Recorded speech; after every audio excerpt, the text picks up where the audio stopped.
Hello everyone, in this video we are going to talk about Python functions. So first, what is a function? Functions allow you to gather together in a central location a set of Python commands operations that may be used repeatedly. The keywords here are central location and repeatedly.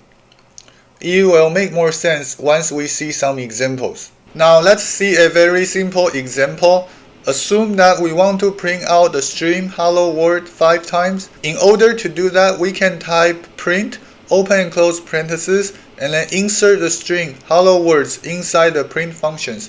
And we can type this print function 5 times. Once we execute a cell, we can see that we are printing out hello world 5 times. Instead of writing out this print function explicitly, what we can do is define another custom functions which will basically do the exact same thing and then call the custom function 5 times. So to define a function, we always need to type def followed by the function name. In this case, I'm using my underscore func underscore 1 and open and close parentheses followed by a column. All the operations inside the functions need to be indented. That's how Python knows that which part of the code belongs to this function. Once we define these functions, we can call my underscore func underscore 1 5 times and it will basically do the same thing. Now, in this very simple example, there is really not a lot of benefit by first defining our function and then calling our function 5 times versus simply writing out the Python commands 5 times explicitly. This is only because we are looking at a very simple function. Imagine our function is more complex. It consists of hundreds of lines of code. Then instead of writing out those hundreds of lines of code 5 times, it will be much more easier to define those hundreds of codes inside a function just once and then calling the functions 5 times later on in your code. So that's for the keyword repeatedly. Another benefit of Python functions is that it allows you to gather all your code inside a central location. This is useful, for example, when we want to make some changes to our code in the future. Instead of making changes all over the place in your code, we just need to make change in our functions and then the rest of the code will be changed automatically. For example, let's say that our function, instead of printing out hello world, we want to change it to hello Johnny. And once I make that change inside our functions, the rest of the code will be changed automatically. If we write out our Python command explicitly, then we need to change this word to Johnny 5 times in our code. So that's another benefit of Python function. Okay, in this example, we are printing out some string inside the functions, which is good. But it is not usually how people use functions. People usually use functions to return some value. So for example, I'm defining a second function which I call myfunc2. In this function, we are going to return some string. So we need to use these return keywords and then I'm just returning a string called someString. Once I define that functions, and in the future when I call this function in my code, it's going to output some string. Okay, we can treat these functions now as a string variable. We can pass in this myfunc underscore 2 open and close parentheses inside the length functions to check the length of our string. We can also use the upper after myfunc2 to change every letter to capitalized. We can also use .title to capitalize only the first letter of each word. The function is not limited to return a string. It can also return some numeric values. For example, in myfunc underscore 3, I'm going to return an integer 1. And then we can use this myfunc underscore 3 open and close parentheses, treat it as a numeric value in the future. For example, I can simply add this myfunc underscore 3 plus 1. In that case, I'm going to get 2. Also, you can return more than one value. So for example, in my underscore func underscore 4, I'm going to return two values. First value is a numeric value 1.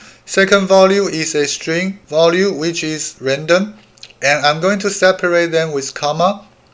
In that case, once I call my underscore func underscore 4, I'm going to get a tuple with two values that we are returning from the function. And because this is a tuple, we can always extract individual values by using a square bracket with the index inside the square bracket. The next topic is Python argument.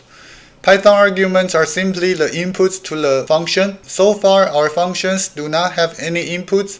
In order to pass in inputs, we just need to have some arguments inside the parentheses whenever we define our function. So in this example, I'm going to define my underscore func underscore 4, and then I'm going to pass in three arguments x, y, and z. We can treat those arguments as variables inside our functions and then do operation upon them. So in this very simple example, I'm going to calculate the result, which is equals to x plus y minus z, and I'm going to return a result. Once we define our function with arguments, in the future when we call our function, we also need to pass in arguments. Because my underscore func underscore 4 has three arguments, so we need to pass in three arguments as well. So I'm going to use my underscore func underscore 4 and then pass in 1, 2, 3. As you can see, the Python automatically recognizes the 1 corresponds to the variable x, 2 corresponds to variable y, and 3 corresponds to variable z. So 1 plus 2 equals to 3, 3 minus 3 equals to 0. That's why we are getting the value 0. Whenever we are passing arguments like this without specifying the argument name, Python automatically recognizes the order of these 1, 2, 3 will equals to the order of these x, y, and z. And when we passing argument in this format, it is called a positional argument because their positions are in a certain order. Another type of argument is called keyword arguments. In keyword arguments, we are specifying the variable name as well. So for example, instead of passing just 1, 2, and 3, now we are passing z equals to 3, y equals to 2, and x equals to 1. As you can see, we are getting the same result. Also pay attention that in the keyword argument, because we already specify the variable name, so they don't need to be placed in order. You can mix positional arguments and keyword arguments, but you just need to pay attention that all positional arguments need to be placed in front of keyword arguments. So for example, I can say 1 and then z equals to 3, y equals to 2. 1 will be positional argument. Python will automatically recognize this 1 corresponds to x over here. And then z equals to 3, y equals to 2 are keyword arguments. Also because they are keyword arguments, they don't need to be in order. So we are getting the same result as well. But if we are passing 1, z equals to 3 and then 2, we will get some error. This is because in Python, when you passing arguments, all positional arguments will need to be placed in front of all keyword arguments. So in this case, this 2 is a positional argument which is placed after this z equals to 3, which is a keyword argument. That's why it's getting an error. Also, because we are defining 3 arguments here, if we just pass in 2 arguments, we are also going to get some error as well. The next topic is default argument versus non-default arguments. Let's talk about how to specify a default values for your variables. It's very simple. When you define a function, instead of just passing x, y, and z as your arguments, you can specify y equals to 5 and then z equals to 2. The rest of the function will be the same. Specifying y equals to 5 and z equals to 2 allows the functions to treat the 5 and 2 as the default values for y and z. If you don't pass in y and z, then the function will still work. Okay, for example, I'm going to call my underscore func underscore 5 with just 1 passing in, and we are getting the result 4. This is because Python will recognize this 1 as a positional argument which corresponds to variable x, but we are not passing any values for y and z. So Python is going to use the default value of 5 for y, and then a default value of 2 for z. So 1 plus 5, which is 6, minus 2, which is 4. If we pass in two values, then Python will recognize this 1 will correspond to the variable x, and this 2 will correspond to variable y. And because we are not passing any values for z, so z will equals to the default value of 2. 1 plus 2 is 3, 3 minus 2 is 1, that's why we are getting 1. When we define a function, all non-default arguments must be placed in front of all default arguments. So over here in my underscore func underscore 6, x and z are non-default argument and y is default argument. If we define our functions like that, we are going to get some error because this z, which is non-default argument, is placed after the default argument. The next topic we are going to talk about is unpacking lists or tuples as positional arguments. For example, let's use my underscore func underscore 5 again as our example. And we want to pass in x, y, and z. But let's say that now our x, which is 1, y, which is 2, z, which is 3, those three values are packed inside a list. So I'm creating this list underscore 1. And if we want to pass in these three individual values to my func underscore 5, if we pass in list underscore 1 inside my underscore func underscore 5, it will not work. It will give us errors. If we want to make that work, we need to first unpack this list underscore 1 first. To do that, we can place an asterisk in front of our list underscore 1. That way it will work as usual. We can also unpack dictionaries as keyword arguments. So for example, I'm going to create a dictionary underscore 1 which has a keyword z, x, and y, and then values 3, 1, 2. Notice that I purposely mess up the order to emphasize again that ordering is not required for keyword arguments. Okay, so this is our dictionary.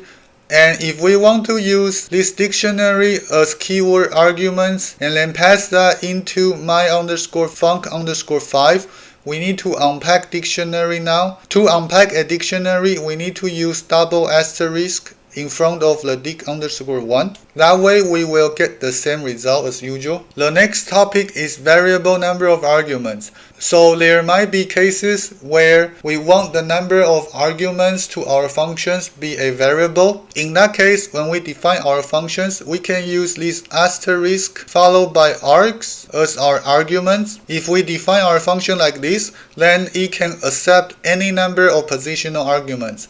So let's see an example on my underscore func underscore 7.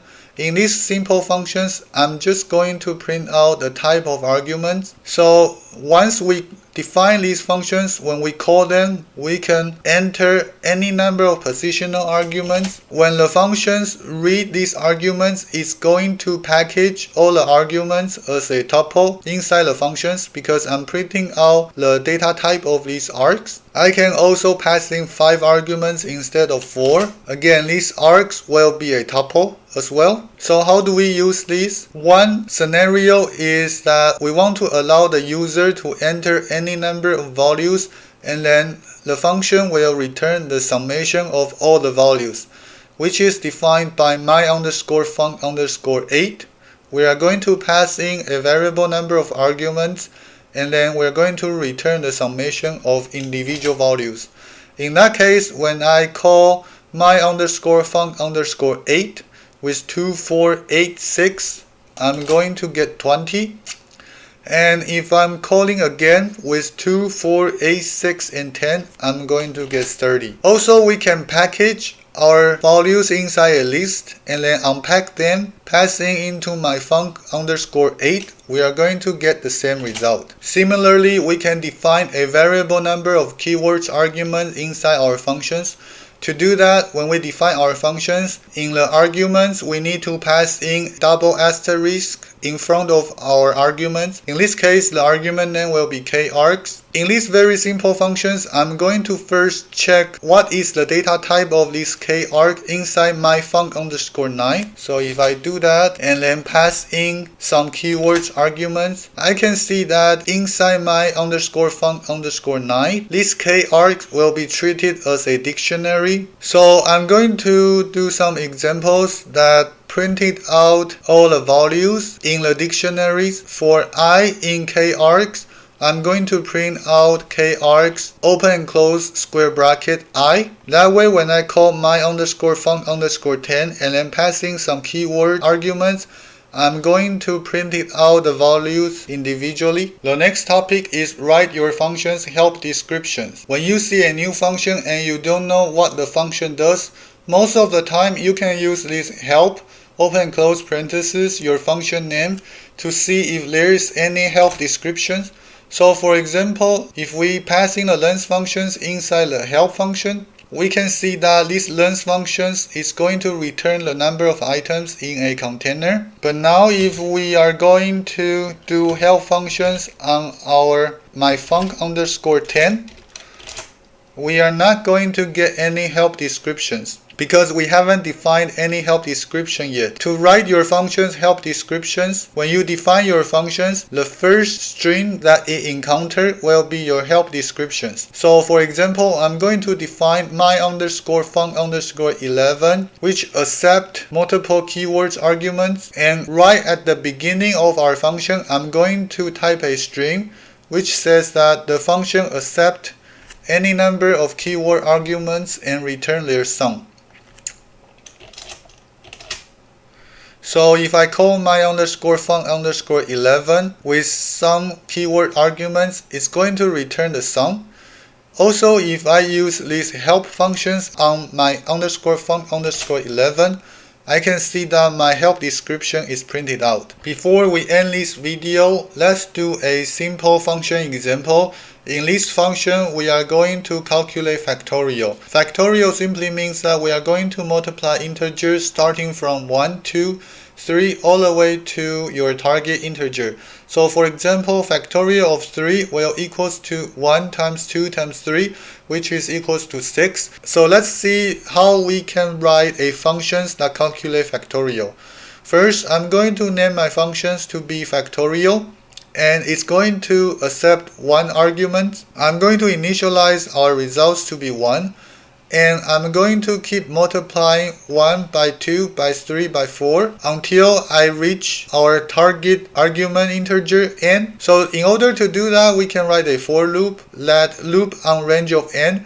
But remember that in Python, range starts from 0. So we need to make sure that we are passing an integer 1 on I. Every time we run a loop, we are going to multiply the previous result with the next integer and then override the new result with these new multiplications. Once we exit the loop, then the final result will be our factorial, so we can return the result. So let's see, factorial of 3 equals to 6, factorial of 4 equals to 24, factorial of 10 will very quickly grows to 3.6 million. Okay, these are all the topics that I want to cover for this video. Thank you for watching. I hope you enjoy it. If you like this video, don't forget to like and subscribe. Other than that, I will see you in my next video.